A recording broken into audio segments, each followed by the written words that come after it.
High বন্ধুরা, আপনাদের জন্য আবার নতুন একটা ভিডিও নিয়ে আসলাম। প্রচুর জমি কৃষি আবাদি প্রচুর, যে প্রচুর বইগুলো আপনার ঢাকা শহরে সারা বাংলাদেশে মানুষ কিনে খান। ঢাকা শহরে সব জায়গায় সব জেলাতে রপ্তানি করা হয়। এটা হচ্ছে বই কচু যাকে বলে, মাটির নিচে বইটা ধরে কচু। এই কচুগুলো লাগানো হয়েছে, দেখেন সুন্দর করে ঘাস পাক পরিষ্কার করা হয়েছে। কিন্তু পরিষ্কার করলেও ওই সাইডেও ঘাস কিন্তু পরিষ্কার করা হয়েছে, কিন্তু ওই সাইডে কচুগুলো দেখেন খুব সুন্দর বড় বড় হয়েছে। এই সাইডেও দেখেন বড় বড়, এই সাইডেও দেখেন বড় বড়। এইটুকু আবার দেখবেন যে এইটুকু কেন ছোট হলো। এইটুকু ছোট হওয়ার কারণ আছে, আমরা জৈব সার ব্যবহার করি, কিন্তু সব জায়গায় জৈব সার দেওয়ার দরকার। কিন্তু আমরা এমন ভাবে জৈব সার ব্যবহার করছি, ওই সাইডে জৈব সার দিয়ে এই লম্বা কুটুর আগে আমরা দিছি, দিয়ে মাঝখানে 1% জায়গা জৈব সার আমাদের হয় নাই, মানে ফুরে গেছে। আমরা ইয়ে করে দেইনি যায়নি, কিন্তু আবার পরীক্ষাও দেখেন ওই সাইডে জৈব সার দেওয়া আছে, দেখেন কচু কত সুন্দর হয়েছে। আর এখানে জৈব সার দেওয়া নেই, দেখেন পাতা এলোমেলো লাল।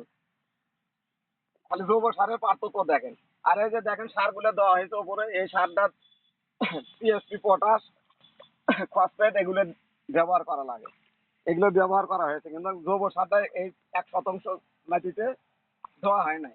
তারপরে দেখেন জৈব সার কি কাজ করে আর কি না করে। জৈব সারের জন্য জমি এটা ভালো হয়নি কচু এই সাইড, আর এই সাইড জৈব সার দেওয়া আছে, কচুগুলো সুন্দর হয়েছে।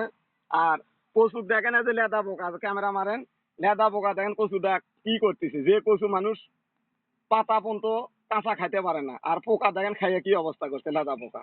এই লেদা পোকা কচুকেও সার দিচ্ছে না, কচু একটা জিনিস তাকেও সার দেয় না। দেখেন লেদা পোকা অবস্থা কি করছে কচু। এই কচুগুলো ওষুধ দিয়েও লেদা পোকা সহজে যাচ্ছে না। আপনারা সুন্দরভাবে আবাদ করবেন আর জৈব সার ব্যবহার করবেন সবসময়, যে কোনো জমিতে কৃষি আবাদ করবেন জৈব সার আগে। প্রিয় দর্শক, আপনারা এই যে কচুর দেখতেছেন, এই যে দেখেন এখানে পানা, এই যে সবুজ সবুজ, এটা কিন্তু পানা, মানে সার। সার অতিরিক্ত কচু জমিতে সার দিতে হয়, সার দেওয়ার জন্য। আর জৈব সার দেওয়ার জন্য দেখেন মাটি পর্যন্ত সবুজ হয়ে গেছে, মাটির উপরে সবুজ। আর এই যে সবুজ সবুজ পানা দেখেন, সুতি পানা, এগুলো এগুলো সার দেওয়ার জন্য।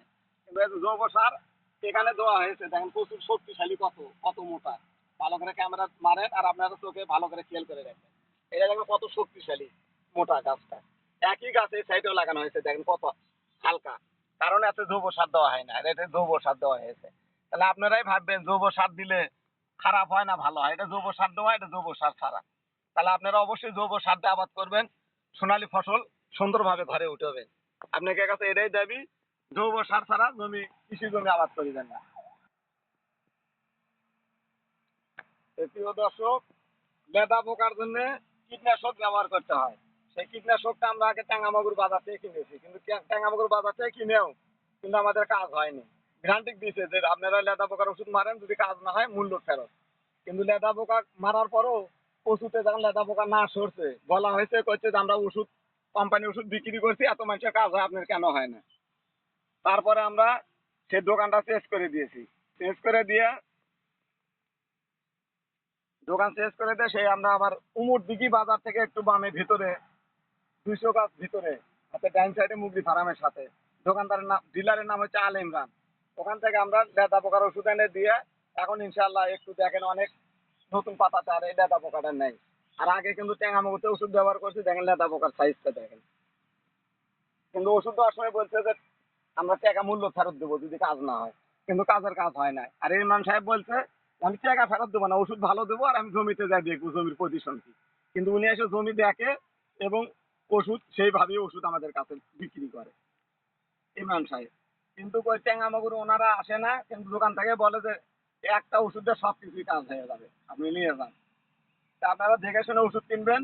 আর জৈব সার ইমরান সাহেবের কাছে পাওয়া যায়, বীজ পাওয়া যায়, ধানের বীজ পাবেন সুন্দর, ভালো ভালো সার পাবেন, আপনারা ওখান থেকে ক্রয় করবেন।